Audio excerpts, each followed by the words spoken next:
Hello, welcome back to the Student Pages podcast. I'm Finlay, Christie. We've got Sam Tompkins here in the studio. How are you doing, Sam? Yeah, I'm good. And you're from Brighton? Yeah. So, because I've seen quite a lot of videos of you busking around there, right? Yeah. Is that something you've always done? Yeah, well, that's how I started music. So, I've tried to keep it going, but at this point now, when I busk, it's gotten to a point where there's a lot of people that turn up there beforehand, then afterwards it's quite an intense thing because there's no people just are there. Do you know what I mean? Like right in front of your face. There's no like separation. So after I've stopped, like it's a bit of a crazy. Like everyone comes in, so I'm just like, whoa. So just had to like give it a breather for a bit because it just gets me anxious. Oh, fair enough. I can imagine it's quite an intense thing to do, especially just if you've never busked before and you just set up somewhere on the street and... Busking's the best thing, and I always say this, for new artists, especially if you play an instrument, because when people stop, and like listen to you, it's because they want to. Say like, the only thing I could kind of put it close to is like supporting an act at a show, or doing your own show obviously, but supporting an act at a show, and obviously in the venue you might have people that are talking the whole time, or when you're supporting another artist, because you're not the artist they've come to see, so they'll either listen and be quiet or they won't, and I find that when you're busking, people are always just stood there watching you, and that's all they care about, because they've literally stopped their day to do that. Yeah. You see what I mean? So and you get a really nice organic following from that, and people can know exactly what they're getting artist wise. Yeah. When they see you, and it's great. It's funny, I actually remember, because it was a long time ago when I was at school. I remember seeing a video of you that my friend had shared or something, and I looked for it the other day but I couldn't find it again, from a long time ago. Yeah. And you were in a park in Dulwich, and you were doing money on my mind. You're doing like an acoustic cover. Yeah, this is from a long time ago. That's crazy. That was jeez, man. That was in 2014, so I'd have been about 17 then. Yeah. That I remember that. That's crazy that you remember. Yeah, I privatized a lot of my videos on YouTube because I when I released my first EP, I kind of wanted to start again and not focus on the covers anymore, because I was doing covers and stuff, but like I'd written such an enormity of my own work that I wanted to just be known as that. I think I'll get to a point where I'll put them back out, because they're only private, I can put them out anytime, but wanted it to be like, if you saw me on YouTube, it would just be my own music. Yeah. But that was I remember watching that video. You have an amazing voice, by the way. Thank you, man. Such an amazing voice. You. And you must have been, because that video is so, I mean, how long have you been kind of busking and practicing singing? Like? So that was the year after I'd started music. So 2013 I'd started music, and the way I started was, I was in Brighton. It was just after my 16th birthday. My mum had given me like a little bit of money to go have a nice day with, and I basically pissed it all away. And I went into this shop, it's called Route 1, which is like a skate shop in the lanes in Brighton. Yes, my guy. It's like a shop like in the lanes in Brighton, and there was this hat, and it was a snapback, because at that time snapbacks, everyone was wearing them. I was like, I want this snapback, because I'm a hat guy, obviously. And I realised I had no money left, so my mates were like, I've heard you sing a little bit on the bus and stuff, you should go out and busk. And I'm like, no, I'm not going to do that. But then somehow they convinced me, and I put my current hat that I already had down on the floor. I couldn't play guitar, just started singing, and I just sung, and then within like 20 minutes, half an hour, I'd got the money that I wanted for the hat, and then I went and bought that hat, and then I just started doing it more and more. But busking has always been so important, because it's where I began, really. It's where the story began, and it's nice to have that connection with my city as well, in Brighton. Yeah. And the people of it, because the people of Brighton are just amazing. Brilliant. I went to Brighton the other week, actually. Yeah. The first time I went to... For the first time? The first time, How old are you? I'm 20. You're 20, and the first time you went to Brighton's when you're 20. Jeez, man, you got to go younger than that. I just went for an afternoon. I went to Hell's Kitchen.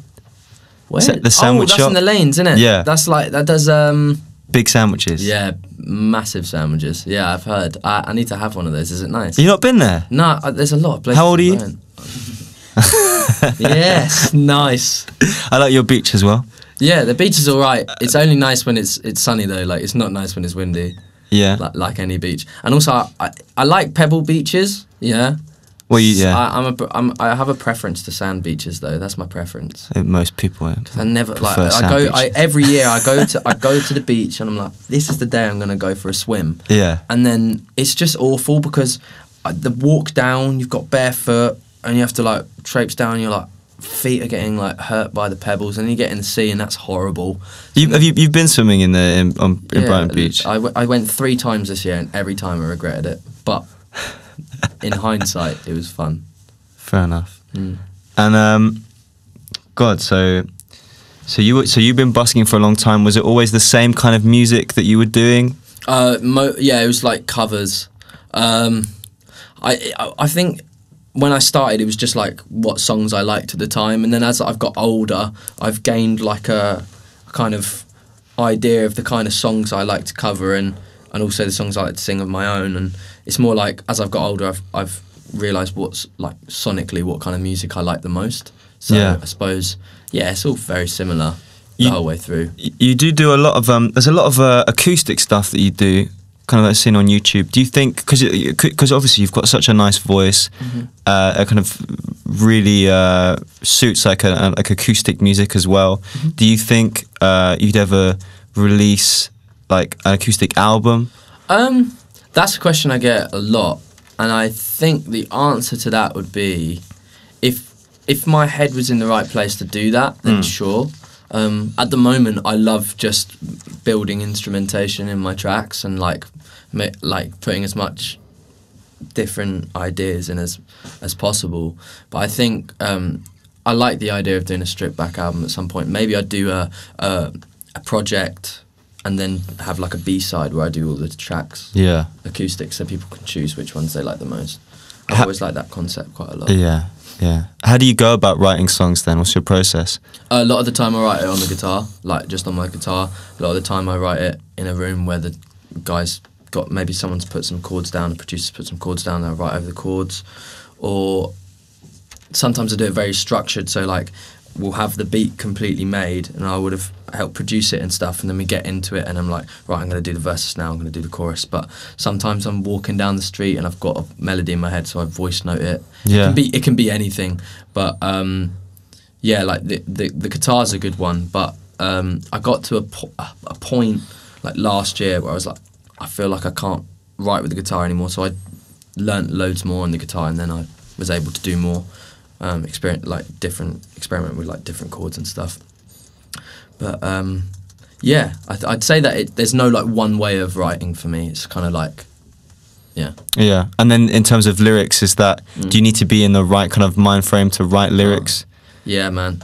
Definitely. I find like the lyrics side, like the melody side is like all right, but lyrics I've realised how important they are to me. So I have to be in the right like mind state to even write a song these days, just to make sure it's correct. So like the inspiration has to come from somewhere, or do you sit down and write lyrics? Or inspiration has to come from somewhere. At the moment, it's something that is to do with me. That's either I've struggled with, or something I imagine would be nice if it happened to me, or stuff like that. Yeah. Like for instance, I've written a song about. It's called Oh Boy, and it's about a kid's relationship with his dog. And I never had a dog, but I put myself in the position into which like, I always wanted a dog as a child. And I put myself into that position and wrote that song with the perspective of me if I did have a dog, if that makes sense. Yeah. And I've gotten to the point where like I'm kind of like I write a lot of music that's like helps me through stuff, but it comes out quite I suppose like quite melancholic, and I've gotten to a point now where I'm kind of wanting to write some more like uplifting songs for me, because it's very like easy being that songwriter that everyone goes to be depressed. But like you gotta I've got to think about my own mental health a lot of the time, and just be like, right, now I'm going to write a song about something that makes me feel good, and then I can make it for other people as well. Fair enough. Is that an issue that's very important to you, like mental health? Definitely. Yeah. Well, I've lost friends. I've nearly lost family members, and you got to look after it, man. It's your mind is the most fragile thing about you, I think. So the idea that you may not like the idea that someone can go their whole life not taking care of it is really quite scary. So I think if I'm an artist and I've got a platform and I've got these followers that actually listen to me and listen to my music, then I think I have a responsibility to talk about what's important. Definitely, it's definitely important right now. Absolutely. And by the way, congratulations on your EP. Oh, thanks, man. How's life been since you got it released? Amazing, man. I spent the first few days with my girlfriend in Rome, so we were celebrating our anniversary. Yeah, it's amazing. And I was checking my phone a little bit, and she's amazing. She's great. She like tells me it's okay to. She's just understanding of what I do, you know, and that's what can be quite rare. And that was really nice. And I got home and I've just had so much lovely like praise from it. And also like on top of that, I think that the messages I get are like the coolest thing. Like people, like I've seen like other artists and the way they I suppose like speak to their fans and engage with their fans, but like I like to like keep a good relationship with mine in terms of like you can talk to me about your feelings. Like if I can't get back to you, then I can't. But most of the time I'll try and respond. You know, I feel like that's very unique. Yeah, well, a lot like I'm sure it's gotten to the point where I literally physically can't respond to everyone. But like I'll get like really long messages and I'll do my best to like. I try not to give advice as such because I don't want anyone just thinking that I am the key to fixing, but it's more like I just try and like let them know that they're heard, you know, and that's what these kids want. It's like the people that follow me tend to be that, you know, I feel like we're all kind of outcasts a little bit, right? So what I'd like to think is that they're all a little bit like me in the sense that they don't feel like they quite fit in everyday life, but there is a group of people that do understand them, and that's what I want my fan base to feel. Nice. So do you make friends with people who are your like? Do you what is this? Is this kind of you correspond with them on online or something, or do you meet them after shows or? Well, I mean, it's just corresponding online and stuff. Like we speak online, and if they're at a show, that 100% I'll speak to them. And you have people. I meet everyone after the show. Like I come out to the show and I'll meet everyone. Like for sure. Like I come outside, and if anyone's at the venue that's still there, they'll definitely see me and speak to me. And you have people that have been following you like right from the beginning. Yeah, they're the ones that right from the beginning. Like when I was like 16, 17, they're the ones I'd call friends at this point. Like actual friends, because they really care about me. And like you can't know someone or know of someone for 5 years as intensely as they know me. And to be fair, I know them and not be friends with them. You know, they're good people. They must be proud of you, man. Doing I hope so. Your track, you did a track with JK recently. Yeah, that was cool. How was that? How did that come about? That was wicked. The track with JK was a bit of a weird one. We were in a session with someone else, and it wasn't I don't know what it was, but I don't think the track was just quite what we wanted to do.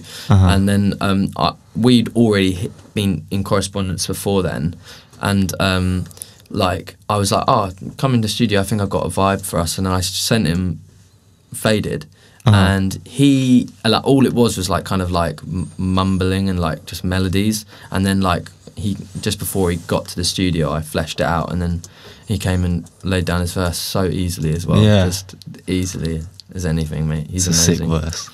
It was really. What's he like? Charismatic guy. He's funny. Like he's just funny. He's got a lot of charisma, but he's quite quiet sometimes as well. Is he? Okay. Yeah. He when he's in his space, like he's quite quiet and keeps himself to himself. But I can tell when he's with friends and like with people he trusts and cares about, he's like really loud and has a good time. Yeah. I think that's my favorite kind of person. He seems like the most Birmingham guy ever. Oh yeah, Birmingham through and through. Yeah, proper Brummy. Is there other people that you want to collaborate with there's in the loads, future? man. I was just talking to my manager about Rex Orange County's new album, and I think that's an incredible album. Have you heard it? Wicked. Not yet, no. Do you like Rex Orange County? Yeah, of course. Yeah, the album's like brilliant, like really, really brilliant. So Nice, I'd man. like to work with him at some point. I don't know if that would ever happen, but it'd be nice to think that sort of thing can happen. Love that. Are there any? Actually, I'm going to ask. What's been your favourite gig you've played so far? Like, is there like a big gig or like a gig you're really proud of? Yeah, there is actually. There's one that stands out, and it's this year I played a show in Hamburg for their one of their tastemaker festivals called I think it's like Reeperbahn or something, and that is like that was really cool because Hamburg's, I think Reeperbahn's I think it's like the strip of Hamburg or something, but it's so much going on and really loud and just fun. But the crowd, it was like an industry crowd, but they were super respectful the whole way through the song, not talking. They would be quiet, and then afterwards they were super loud and really engaging with me, and that was one of my favourites. I was I think that's one that stands out right now, and that was about 350 people, but it was such a nice room. It was I don't know what it was built on, because it was there was gargoyles on the wall. It was a really weird venue, but it was just beautiful. It was a brilliant show. Nice. Were you going around Europe, or were you just doing Hamburg? I was in Berlin the day before, and then I did a show in Hamburg. Germany is an amazing country. I really oh like yeah, it. I love Berlin. Yeah, Berlin's beautiful. Never been to Hamburg before. Hamburg's definitely worth going to. Hamburg's a little bit different, but it's only an hour from Berlin, so I got the train, and that was it's magic. It was a great show. And when you go to kind of European cities and you do shows, do you sort of hang around afterwards and do other stuff? I try to, but a lot of the time I've done I've done tours. I did a little tour around Europe in Amsterdam, Berlin, Istanbul, and that's it, and London. But when I was there, I try and do stuff, but when you're doing a tour, you mostly only get one day there. Yeah. And I got to rest up and stuff, so I try and see what I can. And most of these European cities have those electric scooters that you just Don't tap your talk card to me on, about those and you're electric mad scooters. whizzing on them, and that is so fun, man. So I just spent my time doing that, man. I honestly, the electric scooters. You talk about the lime ones. Yeah, the lime ones. Come on. Because I'm living in Lyon at the moment. Lyon. In France. Yeah. And they've got those. And on one of my first days, I got on one of them. I was really drunk. Yeah. And I fell over. And I've Never still. get one drunk. This was 2 months ago, You and I've sausage. still got this huge scar all the way up You're my a arm. sausage, mate. That is sausage moves, mate. Can't get. They tell you don't get on the line if you're inebriated. I know. What did you do? You inebriated yourself and then got on the line. But it was. I didn't get the alert because it was someone had left it on, so it was a free lime. Oh my! So I was thank you. Come on. I know, and I was the thing. What I was trying to do was I was trying to see how tight I could make the turning circle. So I was trying to do not donuts, but I was trying to do me and my really. manager did that in Berlin. There was outside. They had a parking. It was a car park, but it would go round, and it was a small circle. Yeah. So we were just racing around there for time. We must have done 60 laps of it. But I know I know what you mean. You're trying to cut the corner as close as you can. And on that note, thank you for listening to the Student Pages podcast. See you next time. Thanks so much for coming, Sam. No problem. Thank you.